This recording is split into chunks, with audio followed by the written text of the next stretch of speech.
faw rek ñuy bàyyi xel nañu tiital si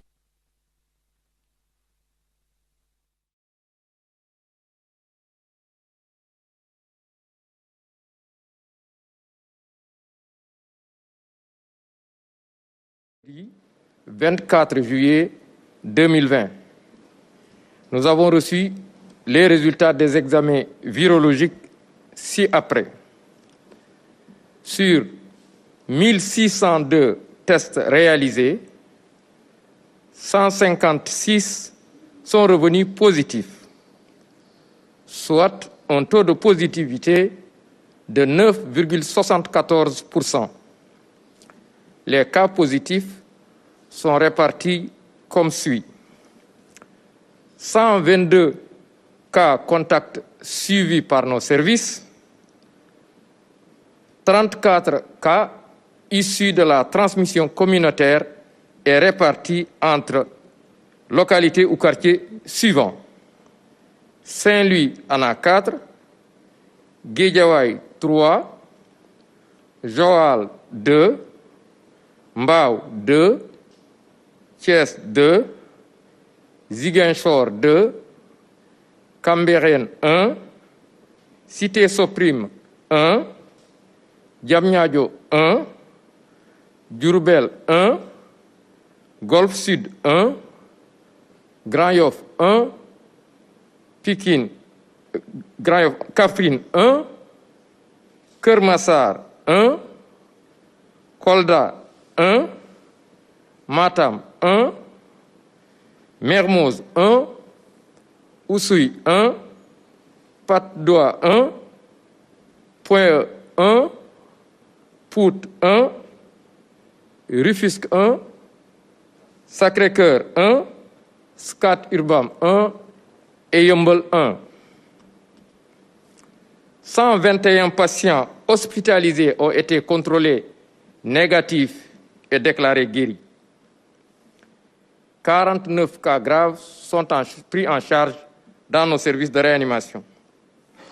4 décès ont été enregistrés ce jeudi 23 juillet 2020.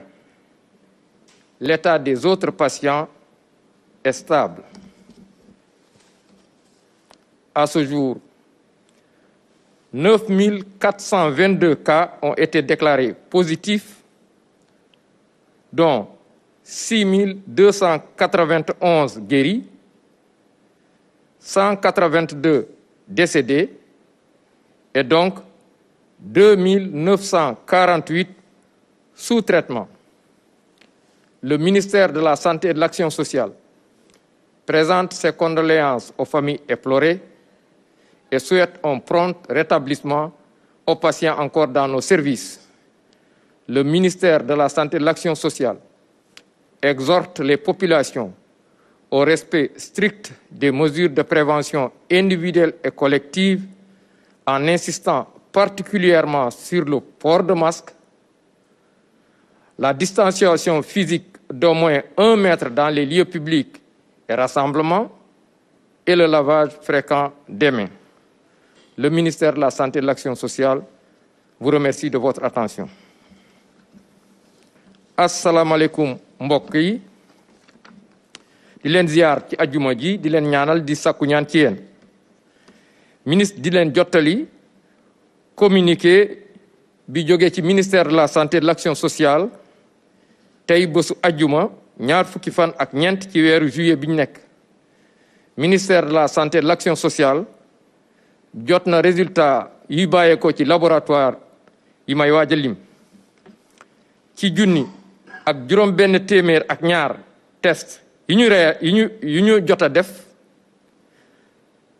téeméer ak juróom fukk ak juróom benn ñoo ci positif ci junni ak juróom benn téeméer ak ñaari test yi ñu def téeméer ak juróom fukk ak juróom benn ñoo ci positif ci ñooñu am nañ ci téeméer ak ñaar fukk ak ñaar cas contact mooy ñi nga xam ne dañoo am feebar bi fekk dañoo jaxasoo woon ak ñu yore doomu jàngoro ji fanweer ak ñeent ñoo ci cas communautaire mooy ñi nga xam ne dañoo jot ci doomu jàngoro ji waaye dañoo xamul ku leen ko wàll ci ñooñu Saint-Louis am na 4, Guédiawaye am 7, Joal am 2, Mbao am 2, Thiès am 2,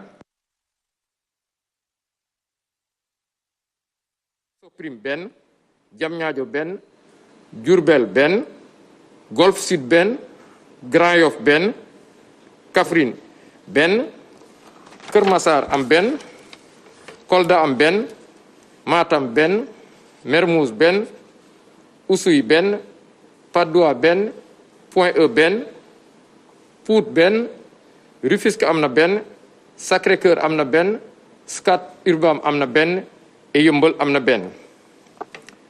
téeméer ak ñaar fukk ak benn ci ñu entré woon hôpital wér nañu bés ni ki tey bu ci yàlla àndee dinañ génn. ñeent fukk ak juróom-ñeent ñu ngi ci réanimation yi. ñeent ñàkk seen bakkan ci bésu dëmb alxamis ñaar fukki fan ak ñett ci weeru juillet bi ñu nekk. ñeneen ñi des ñu ngi am tan.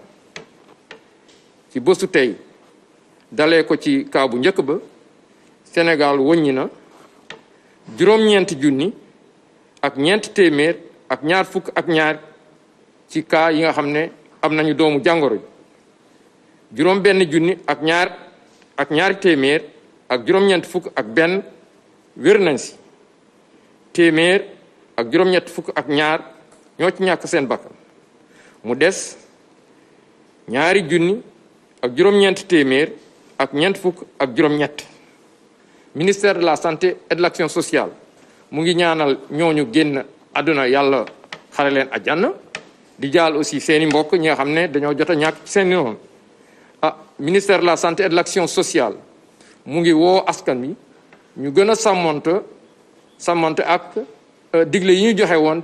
ci digle yooyu nag mun nañ ci ràññee lool nit ñi di jëfandikoo masque. nit ñi fépp fi nga xam ne dem nañu te ñuy war a daje ak mbooloo ñu fexe ba képp ki nga xam ne mu ngi nekk sa wet yaa xam ne sa kanam la nekk wala sa ginnaaw wala ci ndeyjoor wala càmmooñ lu mot mètre dox seen diggante. nit ñi aussi sopp lool di raxas seen loxo fu ñu toll. ministère de la santé et de l'action sociale mu ngi leen di sant di leen gërëm wasalaam.